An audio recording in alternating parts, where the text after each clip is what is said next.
Ce balado est inspiré de la série Empathie. Autour de la table aujourd'hui, Brigitte Lafleur, bonjour. Allô. Vous incarnez le rôle de Madame Moison. Et notre psychiatre invité, Dr Boulanger. Bonjour. Vous allez apporter un éclairage très précieux sur les troubles de santé mentale avec nous. Donc, avant qu'on se lance, je vous propose qu'on écoute un premier extrait.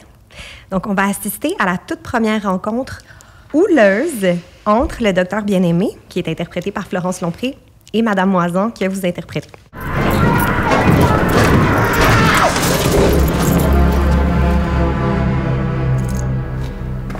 Bonjour, Madame Moisin. Vous êtes arrivé à l'Institut Mont-Royal. Mais sortez-moi d'ici, tabarnak! Elle sait que je suis arrivé à l'Institut, ça fait 2 heures qu'on vous dit! Sortez-moi, c'est Je peux pas croire que vous avez pas remarqué. Remarquez quoi? C'est drôle quand même. C'est quoi ça? Nos chandails. On a fait ça pour vous. Puis, Puis quoi? ça va-tu bien? C'est con, ça. Il est beau, le petit chat. Vous avez pas répondu à la question? Ça va-tu bien? Ça va pas, non. Brigitte, dites-nous quelques mots sur ce personnage-là de Madame Moison. Ben, le premier mot, c'est l'intensité. Je sais pas. Ça va être beau. Mais c'est ça. C'est sûr que c'est ça. C'est quelqu'un qui est rendu vraiment, j'imagine que tu vas dire la même chose, mais loin. Tu sais, vraiment rendu comme... loin dans tout, là, tu sais. C'est un personnage qui est loin dans sa consommation, qui est loin dans sa schizophrénie, qui est loin dans sa colère, qui gère tout mal, puis qui, en même temps, tu sais, elle se sent complètement victime, comme d'un certain abus, tu sais, dans le sens où c'est vrai qu'elle est malade, ce personnage-là, puis c'est vrai qu'elle a besoin d'être soignée, tu sais. Fait que en fait, le premier mot, c'est vraiment l'intensité. C'est vraiment le mot qui me vient, mais c'est un personnage extrêmement attachant en même temps parce que, je veux dire, sa souffrance n'est pas cachée 2 secondes, là, tu sais, elle la donne comme faites quelque chose pour moi, tu sais, c'est ça. Fait que ça sort juste mal et en général, on n'a pas envie de l'aider parce que ça semble être très violent. Oui. Mais c'est un appel à l'aide ben trop évident, là, Docteur Boulanger, qu'est-ce qu'elle vit dans cette scène-là, Madame Moison? Elle est pas bien, elle est en crise, là, puis c'est le fun pour moi de voir ça parce que ça représente quand même assez bien notre quotidien. Tu sais, les gens qui arrivent à Pinel, c'est pas comme quand on va consulter volontairement. Le plus souvent, ils veulent pas. C'est un juge qui a ordonné qu'ils viennent nous voir. C'est un juge qui a ordonné qu'on les traite. Puis c'est contre leur gré souvent. Puis des fois, ils sont trop pas bien pour se rendre compte qu'ils ont besoin d'aide. Puis des fois, c'est épeurant aussi là, de demander de l'aide. Puis qu'ils nous arrivent comme ça en crise. Ils essaient de repousser les gens, là, les tenir à distance. Fait que c'est notre quotidien un peu. Mais puis là... Florence, qui est comme incroyable, qui est capable de marcher entre le drame et l'humour. Tellement. Je l'attrape au vol parce que quand on lisait les textes, tu sais, elle nous disait, ça se peut-tu? Parce que là, il y a des jeux de mots avec chat, puis là, elle voulait être sûre que c'est pas comme un manque de respect, tout ça, mais cette intervention-là, des fois, les psychiatres font des interventions un peu paradoxales, ou en fait, c'était ciblé à cette dame-là. On pourrait pas faire cette blague-là à tout le monde, c'est parce qu'elle aimait les chats, là. Si oui, elle aimait les animaux. Ouais. Mais même, je veux dire, dans la réalisation aussi, là, je veux dire, la Dagonette tangue, tu sais, ce qui est quand même un peu improbable, tu sais. Fait qu'il y a comme aussi, même dans la réalisation, un désir d'humour, là, avec ce personnage-là. Mais, puis on dit improbable, puis je le sais même pas parce que tellement souvent avec mes collègues, on voit des choses, là, genre des scènes comme ça, puis on sort de là, puis on se dit, mais honnêtement, si quelqu'un avait mis ça dans une série, personne n'embarquerait. C'est bien trop intense. Oui. Ça pourrait pas être une fiction. Là. Ça peut juste être vrai, sinon ça a l'air faux. Là. Votre réalité dépasse totalement la complètement, fiction. Complètement. Fait que c'est pas... Ça serait pas impossible, tu sais. Mais en même temps, j'adore qu'elle l'ait abordé aussi avec un peu d'humour. Tu sais, nos patients, je veux dire, c'est des humains, là. Tout le monde on a un sens de l'humour. C'est juste normalisant. Et ça désarçonne des fois. Exactement. Dans ce cas-ci, ça sert à la calmer. Oui. Exactement. Peut-être que ça a évité que ça escalade encore plus, parce qu'elle est allée la chercher sur quelque chose qui lui parlait, mais avec un peu d'humour. C'est normalisant. Fait que, ouais, ça représente quand même bien notre quotidien. Mais tu disais, tu sais, que, admettons, dans l'extrait qu'on vient de voir, ça arrive souvent qu'il y a des gens qui veulent pas, puis en même temps, quand tu parlais de la fine ligne, elle veut pas être là, mais elle veut être là aussi. Tu comprends? Ouais. En dessous de ça, il y a un réel désir d'aller mieux quand même. Exactement. Oui, puis on le sent un peu quand on la voit ici. Là. C'est vrai que c'est vraiment bien joué. C'est extrêmement rassurant de voir les images. C'est exactement ça. Puis tu sais, combien de fois, là, j'ai un premier contact avec un patient, puis je reçois beaucoup de colère et de non et de tout ça. Puis ils vont pas bien, mais ils le savent à quelque part. Mais quand on est trop pas bien pour demander de l'aide, là, ça arrive, mais des semaines après, des jours après, souvent, ils reviennent nous revoir et nous disent « Je m'excuse pour ce que j'ai dit quand j'étais arrivée. C'est correct. Vous alliez pas bien, là, c'est correct. Ça arrive tout le temps, ça, mais c'est la réalité. Là. J'adore qu'il y ait un peu d'humour dans ça parce que Florence nous disait, tu sais, c'est correct, il va y avoir des blagues dans la série. On disait « Mais j'espère. » Tu sais, c'est tellement chargé émotivement, ça dédramatise. Là, dans la vraie vie aussi, c'est comme ça. Ben oui, certainement. Tout à fait. Oui. Mais tu sais, ce personnage-là, comme on dit, elle veut s'en sortir. Puis là, c'est une crise qu'elle vit, là, tu sais. Mais elle est quand même... tu sais, elle a des dépendances qui sont fortes. Puis, il y a des moments où elle veut plus, tu sais, elle veut plus non plus s'en sortir. Elle a plus envie juste de consommer puis de plus s'en sortir aussi, tu sais. Fait que c'est pas linéaire non plus. Le personnage, en gros, était pas linéaire, ce qui était formidable à jouer, mais j'imagine que dans la vie aussi, c'est ça, tu sais. T'as des moments où tu veux, puis d'autres fois où tu veux plus pantoute t'en sortir. Bien, c'est exactement ça que c'est. Tu sais, quand on a un trouble d'usage d'une substance, là, je veux dire, c'est hyper difficile d'arrêter de consommer, là. On le dira jamais assez, mais ce qui est difficile pour les gens à saisir, c'est que les gens qui ont... Disons que j'ai pas de problème de consommation. Okay? Si je prends un verre, je vais prendre un verre et c'est le fun. On a du plaisir. J'ai envie d'en prendre un deuxième. Je vais prendre un deuxième verre, puis là, peut-être un troisième, puis là, après 4, à un moment donné, je vais être comme, hey, ça tourne, c'est plus trop de fun. Ouais. C'est de même. C'est juste comme ça. J'ai rien demandé. C'est ça qui se passe dans mon cerveau quand je prends un verre. Okay? Les gens qui ont un trouble d'usage, là, un verre, ça donne vraiment envie d'un deuxième. Le deuxième, vraiment d'un troisième. Le troisième, d'un quatrième, puis il y a juste... pas de fin. Il n'y a pas de fin. Il n'y a jamais un moment où ils vont dire « Hey, ça me tente plus ». Non, c'est ça, avoir un trouble d'usage. Fait que, tu sais, quand on n'a pas un trouble d'usage, là, on n'est pas super fin parce qu'on arrête après. On n'est pas plus fin qu'un autre là, parce qu'on arrête. C'est parce que ça ne nous tente pas. On n'a pas ce problème-là. Ouais. C'est ça qui est difficile avec les troubles d'usage. Il n'y a pas de fin. Puis, souvent, il y a quelque chose qu'on a besoin de régler. Les gens s'auto-traitent avec ça, là. Ouais. C'est difficile d'avoir accès des fois à des soins ou accepter d'avoir de l'aide pour ces soins-là. Il faut régler ce qui est en dessous de ça. Mais c'est difficile, là. Je veux dire, pour n'importe qui, une thérapie, c'est difficile. Mais oui. En plus, quand il vient se rajouter un trouble d'usage, une substance, c'est compliqué, là. C'est pas évident. Oui, pour les gens qui nous écoutent, qui n'ont peut-être pas encore écouté la série, le personnage de Madame Moisan a des dépendances. Oui. Oui, d'après moi, en fait, c'est comme ça que j'ai abordé le personnage, en fait, c'est probablement même que ses dépendances puis sa consommation a créé chez elle des psychoses qui ont mené à la schizophrénie. Moi, c'est comme ça que j'ai pensé mon personnage. Fait que probablement que c'est vraiment lié à sa consommation, le fait qu'elle soit schizophrène, puis probablement que c'est...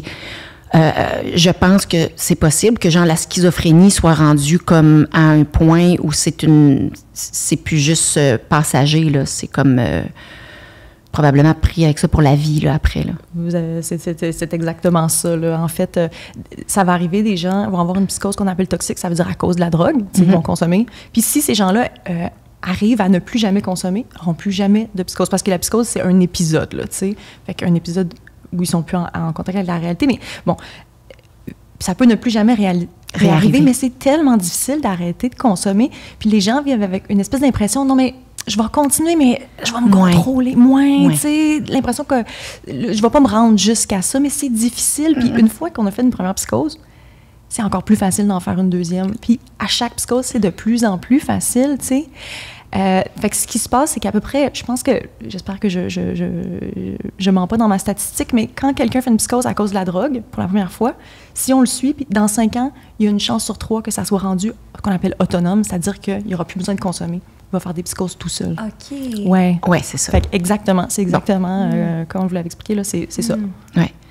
À partir d'un certain moment, j'imagine que la schizophrénie empire aussi, j'imagine. C'est ce qu'on disait Mon tantôt Dieu, dans le ouais, podcast. C'est incroyable. Je sais pas comment les acteurs comprennent les humains comme ça sans travailler là-dedans. C'est incroyable. On va vous appeler Docteur Lacan. Oui, c'est ça. Non, mais tu sais, je veux dire, pour faire un personnage comme ça, qui est vraiment, quand je parlais dans l'intensité, puis qui est rendu probablement dans ces derniers retranchements, là, tu sais, on n'a pas le choix de s'informer pour vrai, d'aller faire des vraies recherches aussi, tu sais. Puis ma sœur qui est dans le milieu médical m'aide, tu sais. On va chercher nos aides comme on peut, là. C'est pas vrai que j'ai pas étudié là-dedans, puis c'est pas vrai que j'ai pensé à ça tout seul non plus, là. mais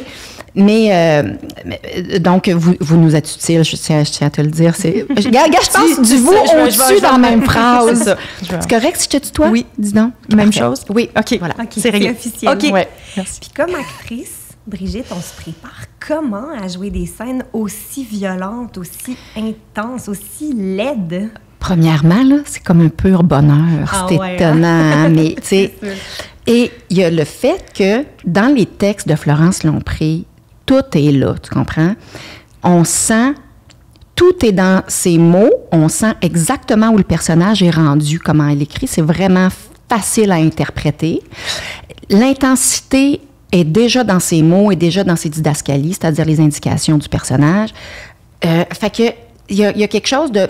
c'est difficile de se tromper, tu sais, au niveau de l'intensité, puis au niveau de... Fait qu'après ça, il faut vraiment être juste comme ouvert à ce que ces mots nous font, puis en général, on se trompe pas. Fait que c'est ça qu'un texte qui est bien écrit, là, tu sais, pour vrai, pour nous autres, c'est un pur bonheur. Puis après ça, se préparer, ben je pense que ça fait aussi partie du travail de l'acteur d'aller rechercher comme on peut.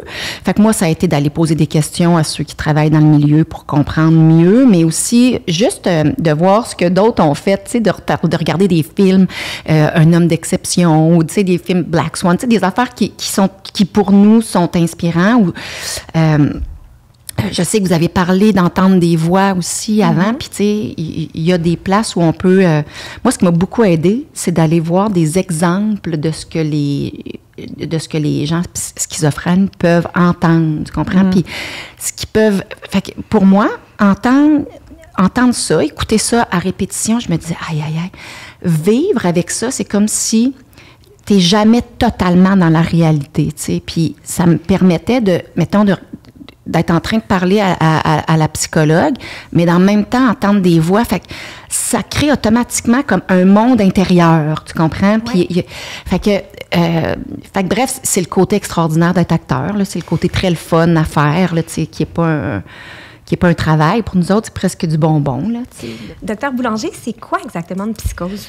La psychose, c'est difficile à comprendre, là, parce que c'est loin de la réalité des gens qui en ont jamais fait, mais psychose, c'est pas un diagnostic. C'est juste un mot qu'on va utiliser. Les médecins vont utiliser ce mot-là pour parler des gens qui sont plus tout à fait dans la réalité, c'est-à-dire qu'il va avoir encore la réalité, mais va s'ajouter des perceptions qui ne sont pas réellement là.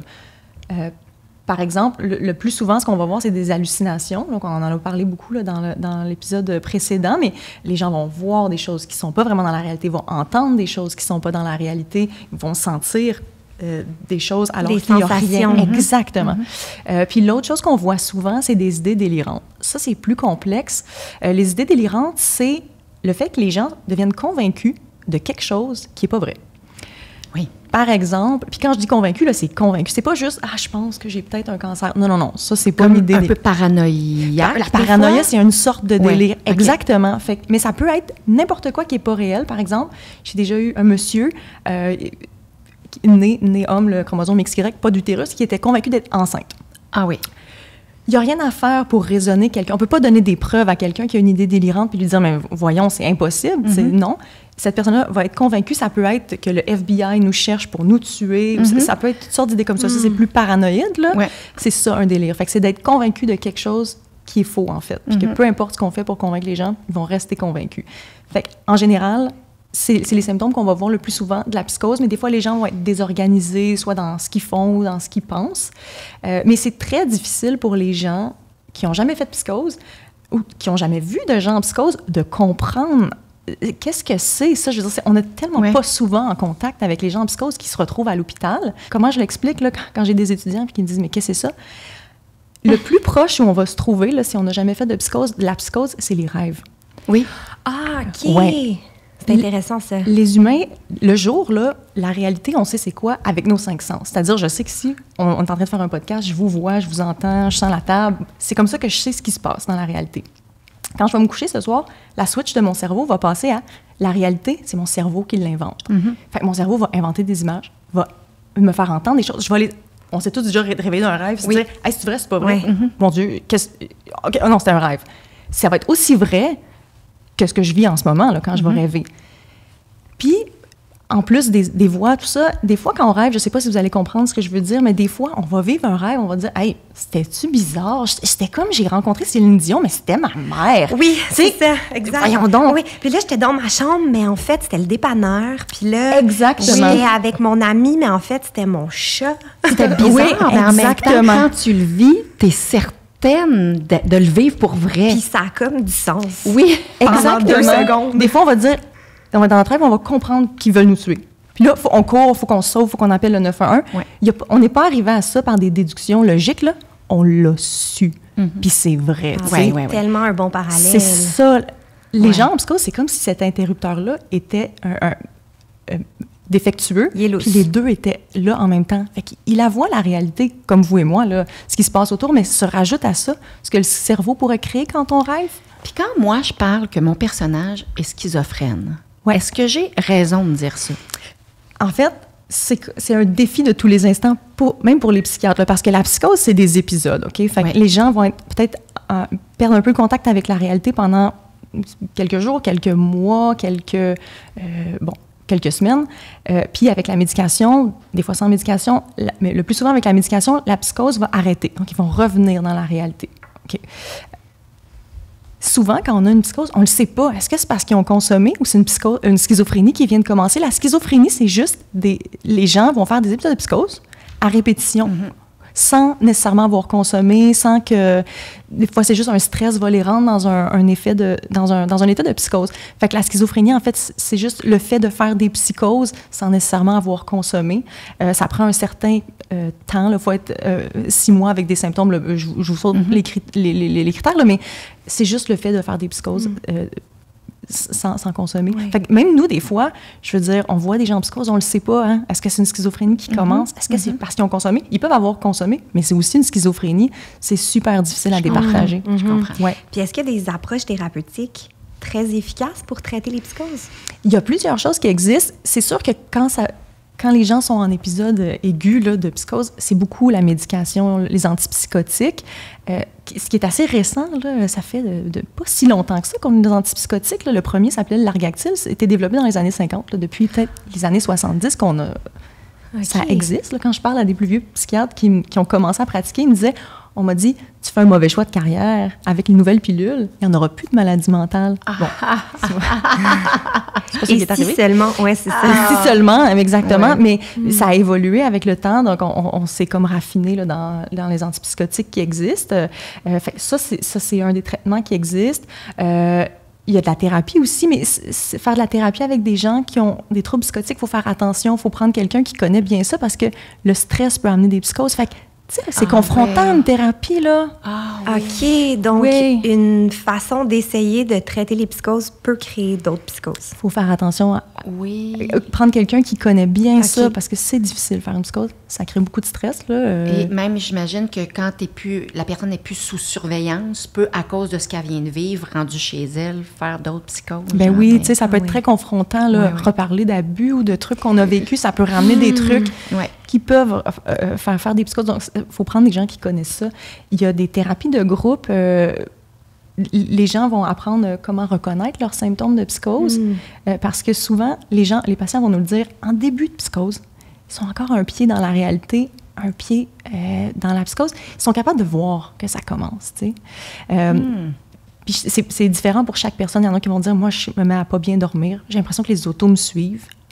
Fait qu'avec le temps, évidemment pas à la première psychose, mais après, plusieurs psychoses vont être capables de reconnaître c'est quoi les premiers symptômes, puis ils vont dire, là c'est le temps, faut que j'appelle mon psychiatre, parce que dans quelques jours, il va être trop tard. Je vais être dépassé ce stade-là. C'est ça, la psychose, c'est de ne pas être dans la réalité. Fait qu'une fois qu'on n'est plus dedans, on ne peut pas s'en rendre compte qu'on n'est plus dedans. J'ai une question de noune, là, mais mettons, là... Il n'y a pas de question de noune. Non, t'as raison. Si, admettons, tu as les premiers symptômes, est-ce qu'il y a une médication à prendre immédiatement pour ne pas tomber plus loin? Exactement. Puis les patients qui finissent par bien se connaître parce qu'ils, justement, ils ont fait des groupes de reconnaissance de la maladie, prévention des rechutes, ils vont connaître leurs signes, puis des fois, on va leur donner, justement, des petites doses de plus. Fait que peut-être qu'ils ont vécu du stress, ils n'ont pas bien dormi, il est arrivé quelque chose, ils vont voir que ça commence à glisser, ils vont prendre une petite dose de plus en attendant de nous rappeler. Fait que oui, tout à fait. C'est quand les gens sont assez expérimentés dans leur psychose, ils vont être capables de faire ça. Ouais. Puis les groupes de thérapie, ça ressemble à quoi? Ça peut être vraiment, on parlait, les groupes d'entendeurs de voix, des stratégies pour vivre avec les hallucinations, par exemple. Ça va être ça, reconnaître vraiment ses propres symptômes à soi de psychose.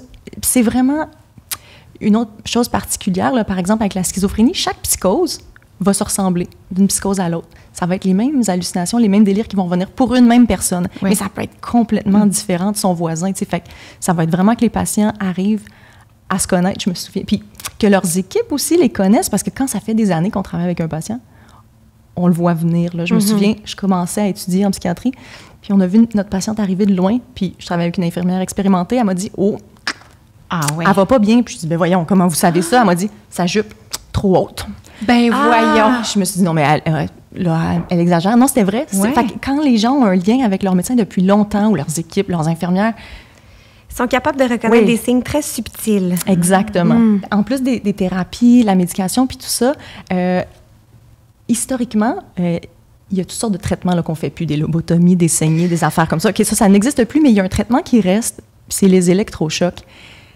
Puis c'est important de le mentionner, je pense, parce qu'on est vraiment resté, tout le monde, avec électrochoc épeurant. Mon Dieu, jamais. Alice Roby. Alice Roby, je pense, ça a marqué le Québec. C'est fini, les électrochocs. Les électrochocs, c'est le meilleur traitement qu'on a pour la psychose. C'est vraiment, pour ceux chez qui ça fonctionne, c'est miraculeux, là. Ma classe, là, quand on a... voyons. Ouais. Wow, c'est plus ce que c'était. Je suis totalement surprise. Moi aussi. Ouais. C'est pour ça que je me permets de le mentionner, parce que quand on en parle à nos patients, ils pensent c'est une joke, puis souvent, avec la psychose, vient la méfiance. Donc, ils se disent... que c'est ça. Fait que personne ne veut y aller. Mais nous, dans ma classe, les premières fois qu'on était en contact avec les électrochocs, c'est tellement miraculeux. On s'est tous dit, si jamais je fais une psychose, on perd pas de temps avec les pilules. Vous m'envoyez direct aux électrochocs. Okay. Est-ce que, admettons, c'est parce que ça crée justement un choc dans ta tête qui te sort de ta psychose? On ne sait pas comment ça marche exactement. OK, il y a une part de mystère un petit peu par rapport à ça. Exactement. Okay. Ils ont juste réalisé, j'espère que je ne fais pas des fautes historiques, mais que à l'époque, on n'avait pas beaucoup de traitements, puis il y avait des patients sur les unités qui étaient déprimés. Certains d'entre eux étaient épileptiques. Après, parce que c'est ça, en fait, les électrochocs, c'est de venir simuler une convulsion, comme les gens qui ont de l'épilepsie. Ils se sont rendus compte que ceux qui avaient des crises d'épilepsie allaient mieux après. Ben voilà. C'est juste ça, les électrochocs, c'est de recréer ça dans le cerveau, puis ça fait un genre de reset. On sait pas exactement comment ça fonctionne, mais ça fonctionne tellement bien, je veux dire. On continue d'en faire, même si c'est pas clair. Ouais. Ben, on apprend des choses tous les jours, franchement. c'est pas épeurant, là, je vous jure. Est-ce que vous seriez prête à ce qu'on regarde un prochain extrait? Tellement. À qui le dis-tu? On y va.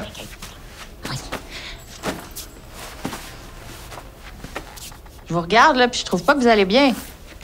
Vous êtes très agité en ce moment. Si tu me veux, toi, écoute donc.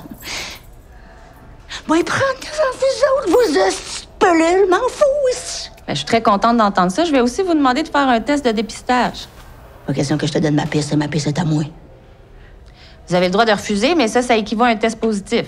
Puis ça nous donne le droit de vous fouiller, vous, puis votre chambre. Ben là, tabarnak, vous êtes fous, hostie! Prends rien, je te dis, hostie, je peux même pas sortir d'ici, comment je ferais pour avoir de la drogue? Madame Moisan, est-ce que vous acceptez, oui ou non, de faire un test de dépistage? Toi, fais ça en un test? Je vais prendre ça comme un non. Ben, je vous souhaite une bonne journée. Pas moi! Non. Pas moi! Donc, le docteur Bien-Aimé exige un test de dépistage. Donc, on commence à comprendre que Mme Moisan consomme de la drogue. Est-ce que la consommation, c'est un facteur de risque qui peut mener à des psychoses? Mais oui, tout à fait. Le fait de consommer peut déclencher des psychoses chez certaines personnes, pas chez tout le monde. Puis des fois, les gens peuvent consommer depuis longtemps, jamais fait de psychose, puis tout à coup, ils commencent à faire des psychoses. Puis comme on disait tantôt, à mesure qu'on fait des psychoses, plus les psychoses sont longues, plus les psychoses sont difficiles à traiter, puis jusqu'à un moment où il n'y a plus rien qui fonctionne pour traiter les psychoses. C'est une psychose qui va être là. En fait, c'est là qu'on appelle ça de la schizophrénie, si je comprends Exactement, bien. oui. C'est ça. Ça peut, au début, ça se peut que c'était juste à cause de la drogue, puis que ça devienne une schizophrénie. Ouais. Puis des fois, admettons, c'est comme si le fait de prendre de la drogue, ils ont l'impression que ça va les soulager de leur propre psychose, à la limite. Presque comme si on cherchait à s'automédicamenter avec ça. Oui, mais tout à fait, parce qu'à un moment donné, là, avoir des voix, c'est souffrant. Il y a des fois, de consommer, les gens ont l'impression que ça va enlever les voix. Ou ça va, même juste la cigarette, ça enlève les voix.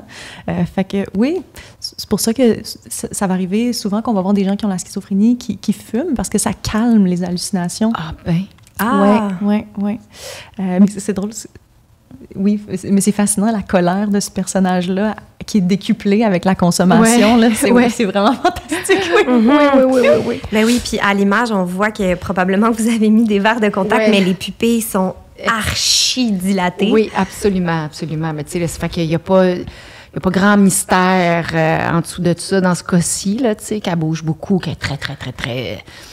on voit tout de suite qu'elle a besoin d'un test de dépistage, effectivement, puis que, tu sais, ce personnage-là que j'ai a des voix qui lui dictent aussi des actions, tu sais. C'est pas pour rien qu'elle a tué ses sœurs. Donc, tu sais, j'imagine qu'il y a des voix qui sont différentes, tu sais, qui dénigrent. Il y en a qui poussent à faire des choses. Est-ce que ça dépend de là où tu es rendu, si c'est juste différent d'une psychose à l'autre? Ouais. C'est vraiment propre à chacun. Tu sais, ce qu'on appelle schizophrénie, là, c'est probablement une dizaine, peut-être plus, de maladies qu'on n'est pas capable de départager. Fait que pour certaines personnes, il va y avoir des hallucinations. Pour d'autres, il n'y en aura pas. C'est juste des délires. C'est vraiment, vraiment variable d'une personne à l'autre. Mais les hallucinations...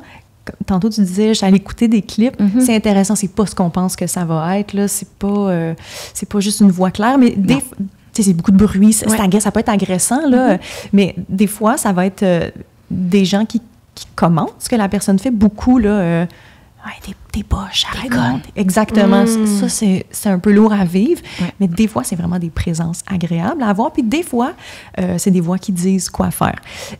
Les gens se battent beaucoup pour pas faire ce que la voix dit, surtout s'ils pensent que c'est pas correct. Là, j'ai des patients qui avaient des voix qui leur disaient de faire du mal, de nous faire du mal, puis des idées délirantes qui étaient sûres que nous, on leur voulait du mal, puis qu'on allait les tuer, mais qui gardaient comme un pied dans la réalité, à savoir que c'est probablement pas vrai. Puis là, si je les frappe, ça va être pour rien.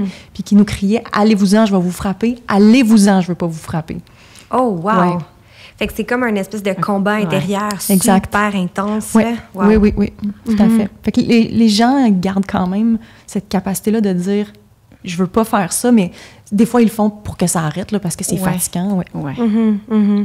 Puis pour revenir à l'idée de la dépendance, est-ce qu'il y a des profils de gens qui sont plus à même de développer des dépendances? C'est une bonne question.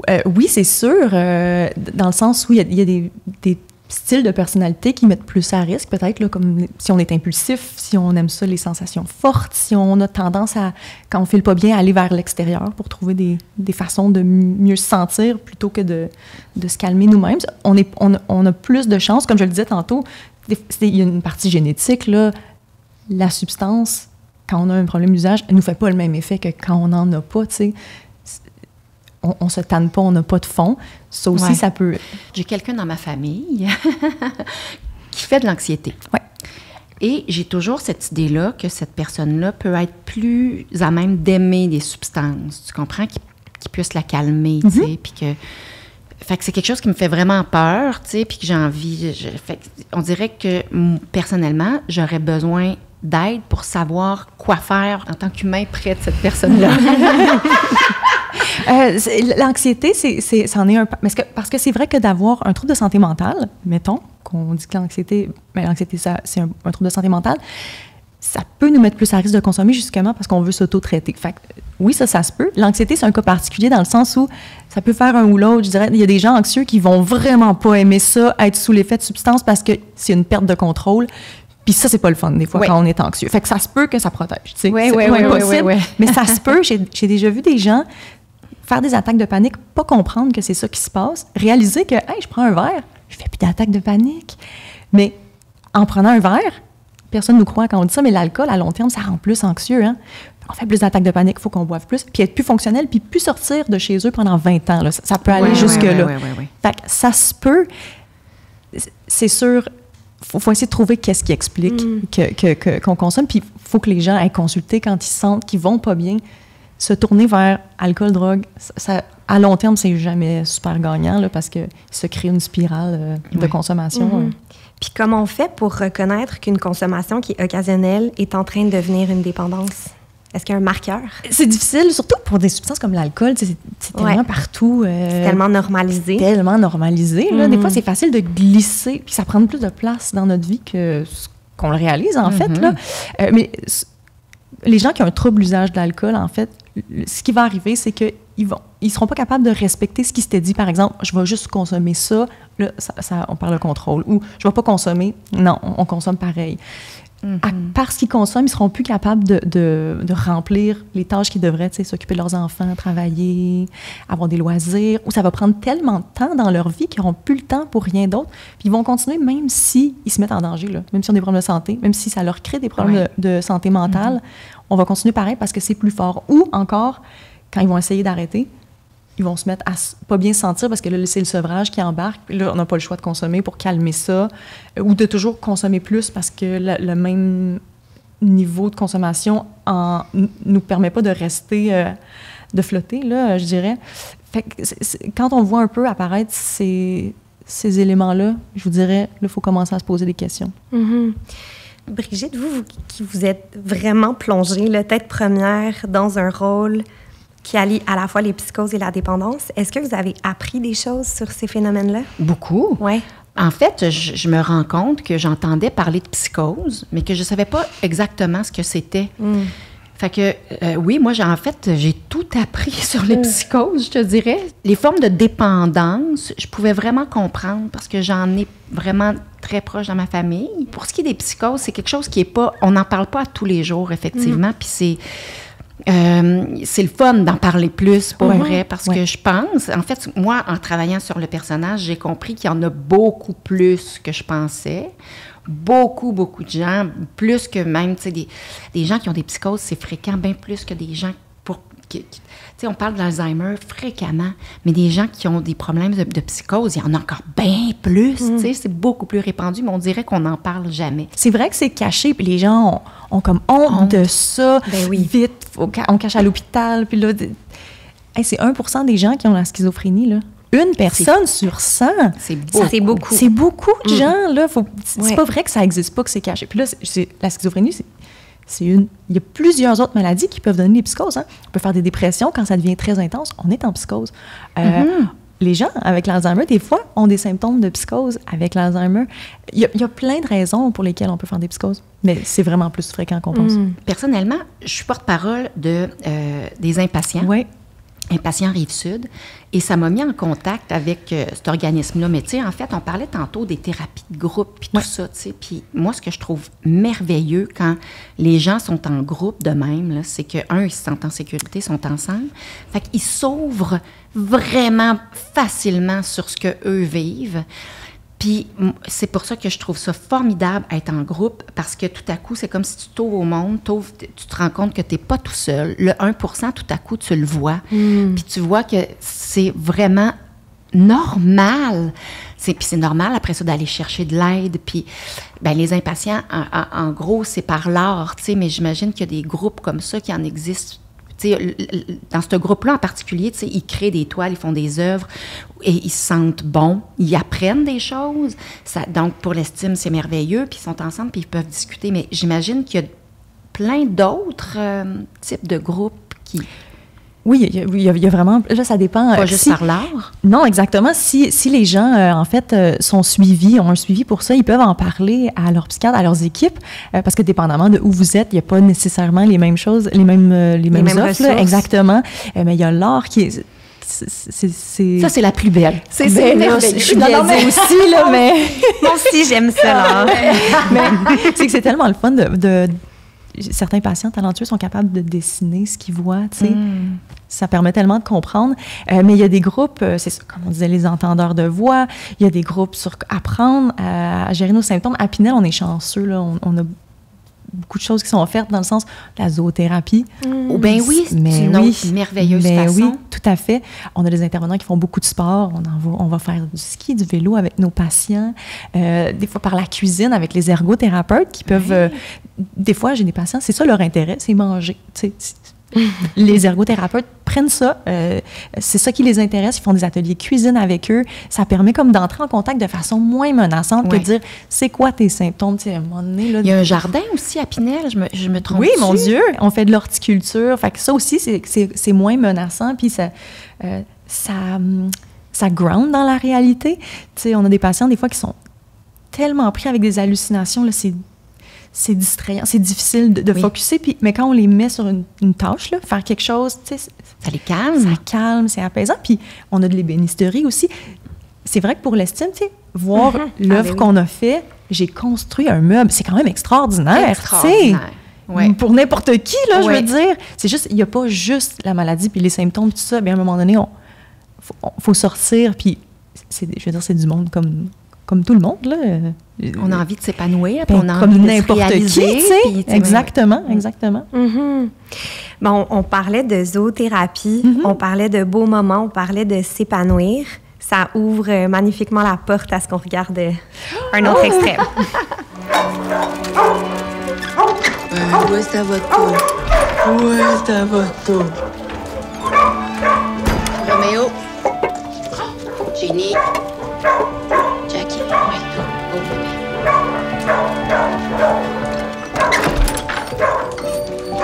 Oh oui, oh oui. Ben oui.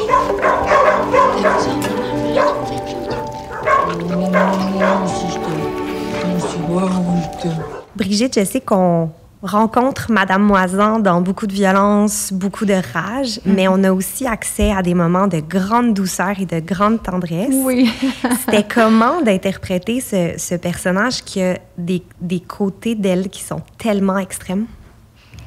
Je pense que c'est humain. Je pense que c'est tout à fait le propre de l'humain d'être pas dans une seule traque, tu sais. Puis je pense qu'il y a dans chacun de nous, on a des tu sais, il y a de la beauté, il y a de la tendresse, il y a de la douceur.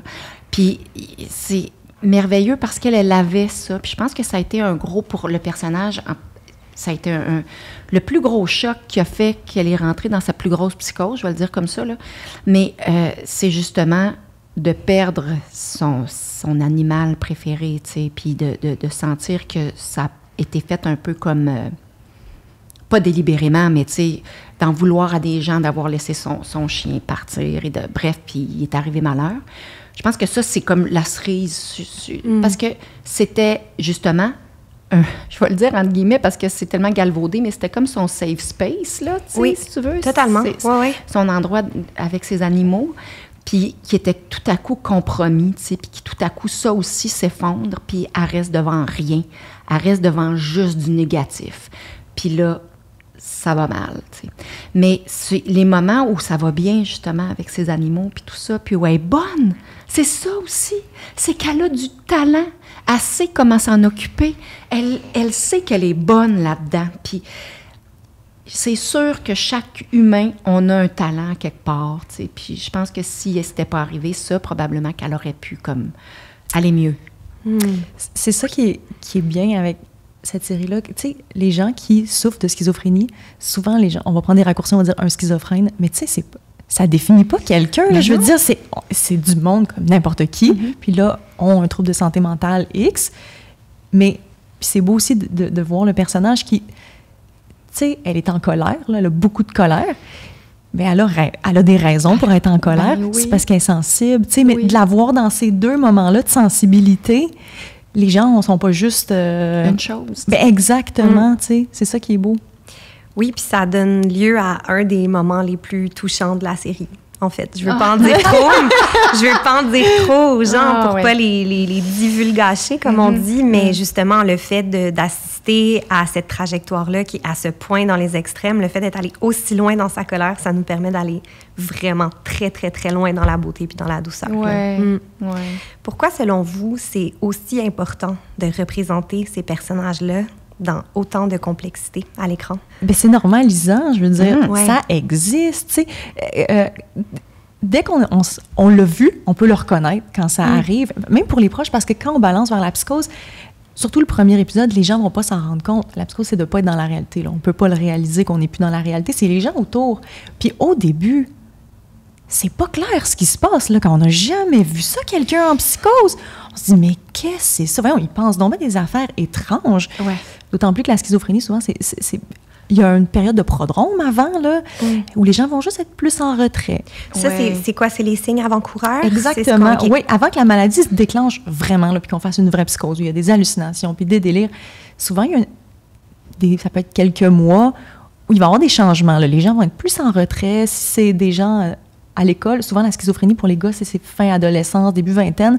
À l'école, les résultats vont chuter. Ils vont peut-être avoir des idées un peu étranges, mais pas franchement étranges. Mais les gens vont dire, coudonc, ils changent. Tu sais, qu'est-ce qui se passe? Si on peut parler de la schizophrénie, puis que c'est correct, puis qu'on peut expliquer ces choses-là quand ça arrive, si jamais vous avez un proche là, qui a ça, vous pouvez consulter. Puis c'est important de prendre les psychoses le plus tôt possible parce que la psychose, c'est toxique pour le cerveau. Hein. Plus longtemps on est en psychose, plus on perd de nos capacités fonctionnelles. Donc, ça a des vrais effets physiques. Tout à fait. Okay. Quand on est trop longtemps en psychose, au niveau de notre cerveau, on va perdre des capacités. Là. Fait que le plus vite qu'on est capable d'attraper quelqu'un en psychose, le mieux il peut être traité. Parce que ce qu'on voit présentement, on est dans l'extrême, tu sais. Mais c'est ça qui est important d'entendre. Effectivement, c'est qu'au début, c'est peut-être plus difficile à reconnaître.